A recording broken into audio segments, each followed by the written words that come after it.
Gears of War is back in all of its glory with the announcement of Gears of War EDAY at the Xbox Showcase. And today, as a diehard Gears fan for over 15 years, I'm going to talk about how to make this game the best it possibly can be. In my opinion, of course. Now, I've been playing Gears of War since Christmas of 2008. I unboxed my Xbox 360, and right with it was a copy of Gears of War 2, and I never looked back. In my opinion, the greatest franchise in Xbox history. But after seeing the Gears of War EDAY trailer, in my opinion, I think that's the second greatest Gears of War game trailer behind the original and right there with the Gears of War 3 Ashes to Ashes trailer. Let's start with point number one, the characters. The iconic duo of Marcus and Dom are back. That's already an amazing start when it comes to the characters in this game. We want more Marcus. We want more Dom. We want to see their personalities on our screen and why we fell in love with the iconic duo in the first place. So since we know those guys are coming back, you're going to get to see more of these two working together than we've ever seen before. And honestly, we're going to see the beginning of their relationship since this game takes place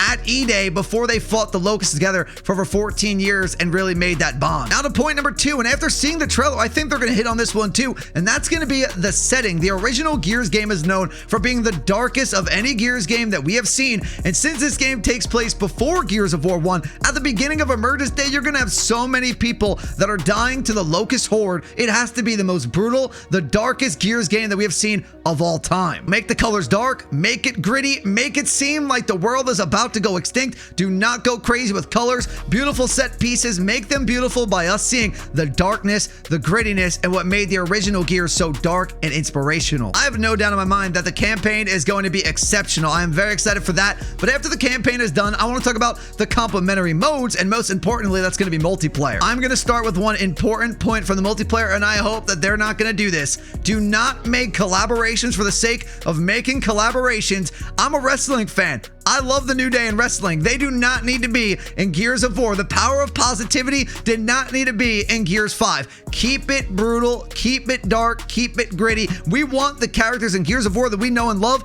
That's who we want to see in multiplayer. Bring all of the characters from all the Gears of War back. Bring back Jace from Gears 3. Give us Cole. Give us Baird. Give us Sam. Give us Anya. Give us Michael Barrack from Gears 3. Rom Shadows for all I care. Just do not do collaborations for the sake of doing collaborations. Keep Gears characters in Gears multiplayer. I swear, if they go the Call of Duty route and they put Nicki Minaj in this game, I'm uninstalling. Playtime is over when Nicki drops in.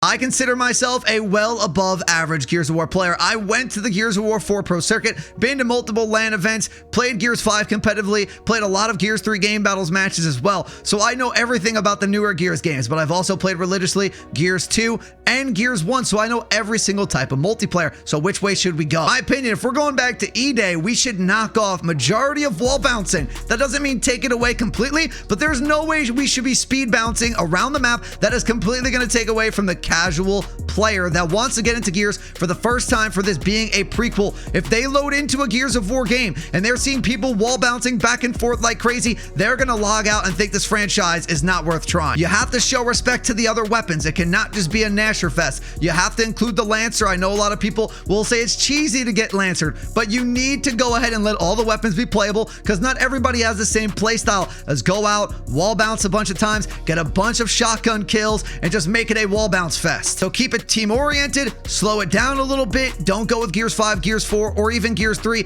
Keep it more in between 2 and 3, and we're going to have a really good Gears multiplayer. But we need to also talk about the maps, because can anybody really tell me what a Gears 5 multiplayer map is that wasn't brought back from a different game? Because I could not name one Gears 5 map that they actually made. But when you talk about Gears of War multiplayer maps, if I asked you to name me a Gears of War multiplayer map, chances are coming to your mind right now is Blood Drive, Jacinto, Canals, Mansion, Checkout, Thrashball, just to name a few of the iconic ones from the original trilogy. We need more maps like that are going to be iconic, that stood out in the campaign, that you could bring out into the multiplayer, touch on them a little bit, and make them iconic. Gears of War is all about personality, all about the characters, all about the up close and personalness of every kill that you get. Make the executions brutal and online. That's going to allow people to see that the executions are insane. People are going to want to try this game just for how brutal and how awesome it is and how different different it is from other cover-based shooters. I think Gears of War has always had one of the highest skill gaps in any multiplayer game. You could load on the Call of Duty, chances are you're not going to be scumpy and be a professional, but chances are you're going to be able to land a few kills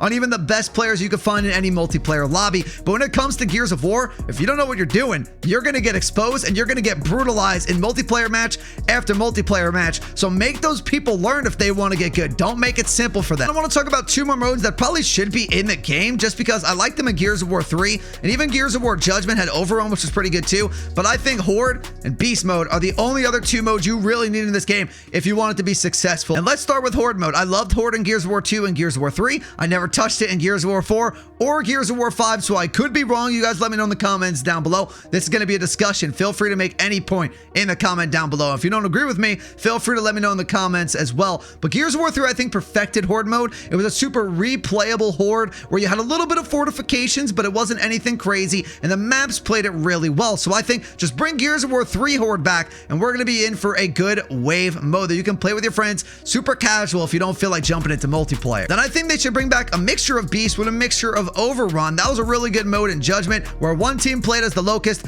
one team played as the Cog, and they were trying to take down a neutral POV. You bring that and you bring Horde and you have a good iconic multiplayer with good maps and good gameplay. We're going to be in it for a great Gears of War game. That's all I have to say about my favorite franchise in video game history. Make all your points in the comments down below. What do you want to see from Gears of War EDAY that's going to make it the best Gears of all time? And check this video up here where I played every single Gears of War game in one video. I'll talk to you on the next one. Peace.